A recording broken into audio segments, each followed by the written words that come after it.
Hello, everyone. Welcome to another sociology lecture. I am Dr. Dilsora Fozilova. In today's lecture, we are going to explore one of the known sociologists, Wright Mills's 1956 published work, The Power Elite. Probably you know Mills through sociological imagination, and this is another his very known works. In this book, Mills explores the structure of power in modern American society, arguing that a small group of elites comprised of leaders from military, corporate, and political sectors hold the majority of power and influence in society. These elites are not just wealthiest or most powerful individuals in isolation. They form an interconnected class that collectively makes decisions affecting the entire society. For example, when United States of America, dropped bomb in Japan, that act was conducted from the name of whole American society. But who decided for that was a small group of political and military elite.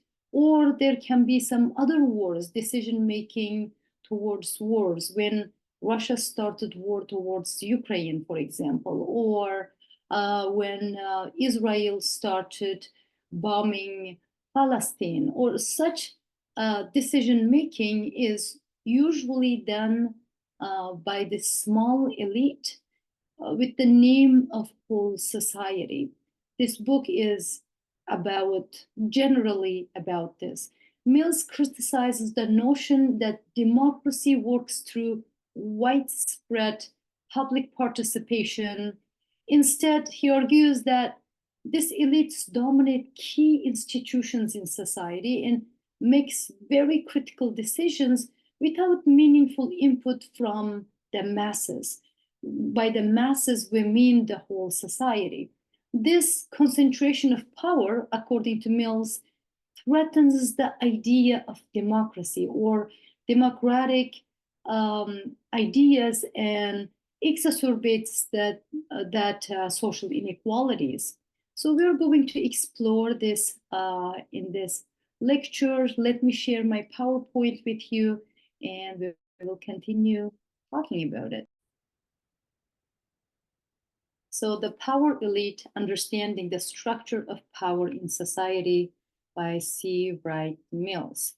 So probably you know Mills through our first lecture on sociological imagination, who's C. Wright Mills. So he was born in 1916 and died in 1962. He's an American sociologist.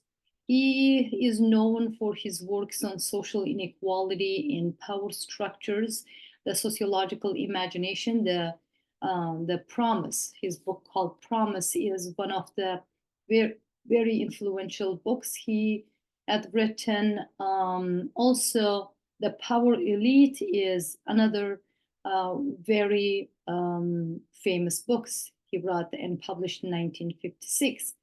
In both in the sociological imagination, The Promise, and The Power Elite, Mills is writing about 1950s, that post-World War II society in America. So in the sociological imagination, he talks about that people's lives are, so in a way that people blame themselves for what's happening in society. It seems they're happy, but they don't understand what's going on. It seems they can't control the stuff happening to them. And then he talks about the personal troubles and structural issues or public issues. And he talks about how structure affects individual. And he says to understand what's going on in society, you have to understand both the individual biography and history. That only then you can make sense of personal troubles and structural issues. And the power elite, he is looking in the different thing now. Now he's talking about the structural issues and who's behind that structural issues. That now he's exploring the idea of power elite to make people know that structural issues comes from the few people, the group of people who makes the most decisions for society. And these decisions are not made based on what the society need. Maybe it is about what this the bunch of elite wants. So let's take a look at his arguments in this book. So generally, what is the power elite about? It is a small centralized group of elites holding dominant power in society. And he talks about the main ones, that military elite, political elite, and economic elites. Power is concentrated in this group of people, in the hands of these few people, and the decision-making processes is on their hands. However, the impact that these decisions make is to the entire society. Therefore, he's just very critical of this few people's decision-making power.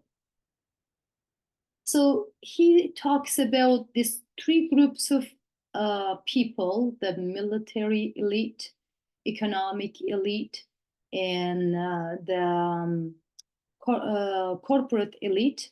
So he's saying that these people are not necessary separate groups. They are interconnected with one another. Military, corporate, and political leaders share common backgrounds, interests, and often rotate in their roles. So if you take a look at political systems, you can take a look at American political system or any other countries. I can take a look at Uzbekistan's the political system and how things work, and I can pinpoint the certain roles always changing between these elites. Sometimes it doesn't really matter if that is their area of expertise. So they have to be being in this group of elite is more important than if that is their expertise. So that's what Mills is talking about. These people are interconnected, perhaps like their fathers were good friends and all of them was in the elite, and their children became part of this elite. Now they are interconnected with this group. And in his book, in the beginning, in the introduction, he talks about these people often get married to one another, or their friend, they are friends, or they are families, they are all of them interconnected, all of them knows one another. Also, they are enemies of one another. So these groups are basically very interconnected. The second thing about this elite group is control of major institutions. So this group of elite, military, political, and economic elite, they control majority of the social institutions in society. They control, for example, government, military, corporations, educational institutions, healthcare. All of them is on their hands, and they make decisions that benefit their own interests. For example, even in the healthcare system or education, or let's say economy, the corporations or government and military, they make decisions based on what their interests are, not what the masses' interests. And lack of public influence, ordinary people have little to say in decisions, and the democratic process is undermined but by elite control. in many cases, in many countries, we talk about undemocratic elections, right? And that is the one small piece. But Mills is talking about the decision-making processes, although it is kind of sometimes the people are shown as they are the ones who's making decision. Actually, the decision is made by this group of people. The concentration of power in this small group maintains inequality by ensuring elites protect their status and wealth. And it's not easy to get in that groups. There is a kind of like a invisible shell around them. The social mobility, like getting in that sphere and being one of them, is not easy.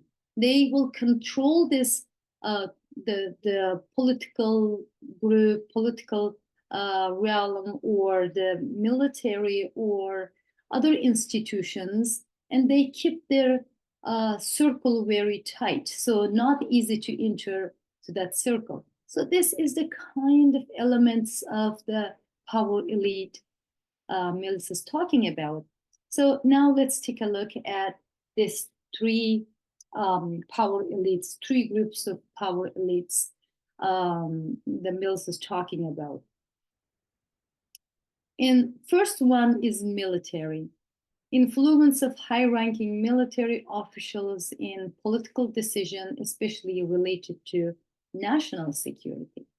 So he's not talking about the officers or soldiers who do the dirty work on the fields or in the war zones, or there is no conversation about them. There are only few people, the head of the military and national security, who participates in the decision-making processes. And many countries in the world today, they became like a military societies. There's more military to control people, to influence them, or in many cases, make their lives very hard by ensuring that they follow certain kind of laws and regulations that power elite benefits from. So there is that conversation takes place first in Mills's writing. The second one is the political elite.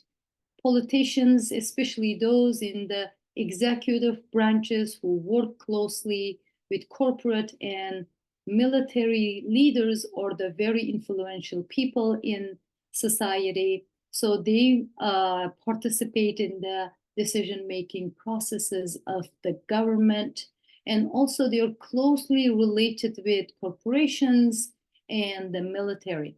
Also, you need to understand that this power elite, also all of them wealthiest people in the country. So although they may not have the corporate or businesses, and many of them does. For example, the politicians might have their own businesses, and they belong to the both of them, both political and corporate elite. For example, Trump, he owns many businesses, and also he intends to be in the political elite. He might not have what it takes to be a politician. He might not have the skills to understand laws, thinking clearly about decision-making processes, policies, understanding them. He might not have good idea about how this all works. However, because of his role in the corporate elite, makes him wealthiest man, and then he sees like if there's a possibility to be also in the political elite. So there is the overlap between them, and this is not only one example. There are many politicians have their also businesses in both political and corporate elites, and military ones as well. There are probably as far as I know, the few on the top is some of the wealthiest people that overlap with this different spheres of elite. So this is three elite groups in society. And also Mills talk about another thing. He talks about mass media. Why? Because the definition of power is the ability to influence other people or influence the trajectory of changes or decision making, right? And mass media is one of the things that changes people's ideas or opinions about certain things. So that has to be controlled by the power elite. So he talks about mass media being used as a tool for the power elite. He says that mass media is controlled by elites to shape public opinion. So now, sometimes to use democratic standards in the country, so public opinion matters. Therefore, media is used as a tool to shape public opinion. Now, when it comes to media, who's holding the power to what's in there and whose voices is being heard and how these narratives created and spread in the society is very important thing to shape public opinion. It limits critical thinking and suppresses dissent by creating a sense of false consciousness. If you have some knowledge about totalitarian government in Nazi Germany, that's what they like. They used media as a tool for propaganda. Everything what the government wanted people to hear was disseminated through media, and that's the only thing people could receive. Now, the voice of those the government didn't want it to be heard was limited or just erased from media. By doing so, they just get the information they want to people to shape their opinions and ideas about what's going on in the government, who's in charge of stuff, what kind of stuff is happening, and or justification of the decision-making processes, or the decision is made by the government. So all of them done through media. And this media ownership, the concentration of media ownership reinforces the power of elites. If you pay attention to the medias and who is in charge of that media, usually that takes that person being very close people to the presidents or prime ministers or whatever in the non-government the governments that is democratic standards or not so high. In other cases, if democracy is treated or democracy is taken seriously, then media, they try to make the media as independent as possible. So media has a big role in the interaction between power elite and mass society. The next thing that Mills is talking about is the power elite, and which is very our focus in this course, the power elite and deviant subcultures. So what's the connection between power elite and deviance? So marginalized groups may form subcultures as a response to the exclusion and lack of power. Deviant subcultures often reject elite imposed norms, creating an alternative identity. The laws and norms enforced by the government, and sometimes people feel that those laws and regulations are not created for them.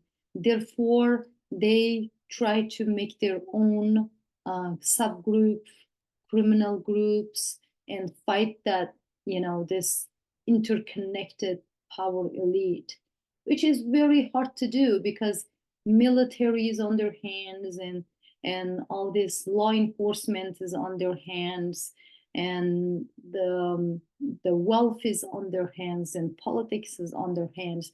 It's very hard. It has to be a very powerful subculture or subgroup to fight against those stuff. However, the cases of such groupings, formation of such groupings, observed in the history. Subcultures challenge the legitimacy of the elite, but are often controlled or marginalized through laws, media, and institutions. Again, that the power is concentrated on the hands of this power elite, whoever are kind of breaking the status quo and then fighting against that certainly can be, that less powerful than these people, and oftentimes these groups end up that being caught or changing their ways, or certain kind of that kind of stuff happening to them. However, there are some groups existed for a long time and challenged the status quo in many countries in the world. There are many examples to that as well. Criticism of power elite, and there's always criticism for good or greatest sociological books or ideas or theories. Some of the criticism of Mills is overemphasis emphasizes the cohesion of the elite, that they think he thinks that these people are very interconnected, and that's criticized. Others believe power is more diffuse and less concentrated than Mills suggested, and especially the division of power in the country sometimes makes it,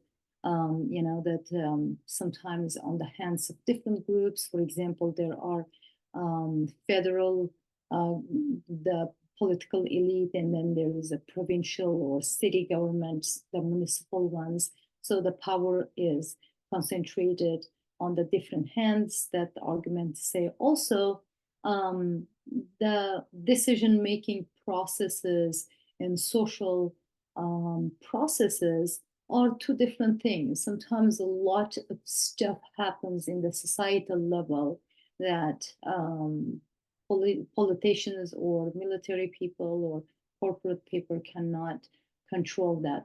However, though, with all the respect to this criticism, the Mills rightly puts that highest amount of power is concentrated in the circles.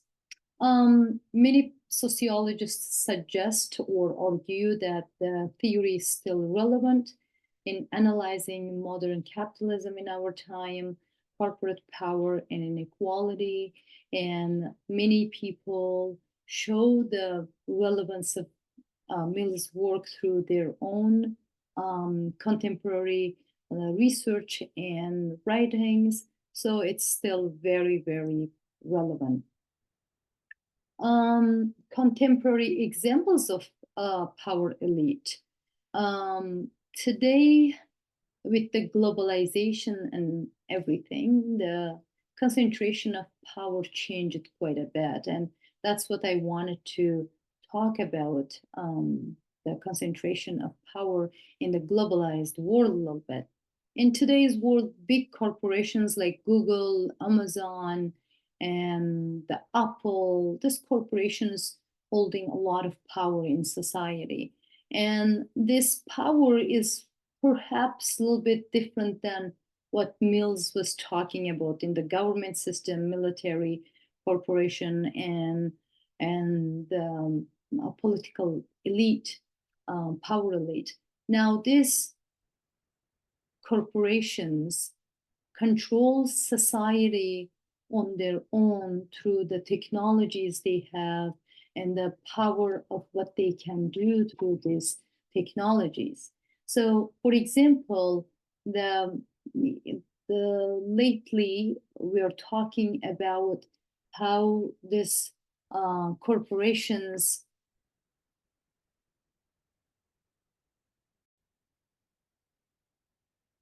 Excuse me, I had to pause for a second. So these groups, the corporations, are collecting information from people to use for different purposes. For example, there's a scholar called Shoshana Zuboff talks about the surveillance capitalism, which which is the main argument in that book is, for example, Google and other corporations collecting information from people to control what they want to do, or which restaurants they want to go, what kind of clothes they want to buy, what kind of houses they want to buy, anything they want through their search. The information is gathered from the pictures, from the Facebook and everywhere, whatever information is available, there is the surplus information gathered from people and used towards creating logic to know the stuff we don't want other people to know. For example, there was a story that the woman knows that she's pregnant from internet. Why? Because she ordered the regular stuff like shampoo and conditioner and other things through Amazon. And then she all of a sudden changed everything to the one's products without any smell. So because the internet calculated so much, algorithm calculated so much, when woman changes from with nice smelling products to non-scented products, they are probably pregnant. So they start to send her all this information about baby stuff and pregnancy stuff. And she thought that, why am I getting all this? And then she checks and she's pregnant. So that became one of the things that, so the information about changing her taste is not the information she wanted to share with the world, but all these corporations, all these algorithms get that information, calculate them, and come up with a decision of this might be happening in this person's life. Or there's a mental state of people's life, or what's happening. All this information gathered to make these corporations wealthier or sell their products or all these purposes. So that's why in the contemporary world, perhaps the power elite has changed a little bit. However, though, Mills talks about this corporate elite, and we can kind of put this stuff in that category. And also in our world, military industrial complex and corporate lobbying, this is another area going through a lot of changes. So we can consider those changes. Political leaders with close ties to corporate and military interests now, like, it's just again that, like Mills argues, that this political military and corporate leaders, or again, like mixing together to create this bigger circle of this power elite. So that Mills's arguments are really applicable to our world today. Key ideas. So the power elite, written by C. Wright Mills, is a theory that offers a critical view of the concentration of power in modern societies. It explores that the areas of political, corporate, and military elite and their interconnectedness. And these people sometimes, that very close, intimate group, the circle that gets married to one another, and then they change their roles sometimes. So they're very close, and the celebrities can be another elite we can consider in that area. Sometimes we see they're mixing with that group as well. because of their influence, because of their wealth, because of their all of those stuff happening around them. And this book also explains the dominance of elites in shaping societal norms through media, through policies, and maintaining inequality, because their main interest is not making the lives of those mass population good, but they are more looking internally to work for their own benefits. Mills's work remains relevant in the contemporary discussions on power, democracy, and inequality. If you like to read this book, I would highly recommend to grab a copy from the library. Probably all libraries have them, or you can order through Amazon. I've checked today. There is also audio book through Audible. You can get that and read through. Very good book to read. So this is our short video on Mills's The Power Elite. Some of the questions to reflect on: how do the power elite maintain control in today's society? Can deviant subcultures disrupt the power of the elite? If so, how? Are there examples of power elites outside the military, corporate, and political sectors? That's it. So this is our short video, and thank you for listening. And I will see you in our next lectures. Bye-bye.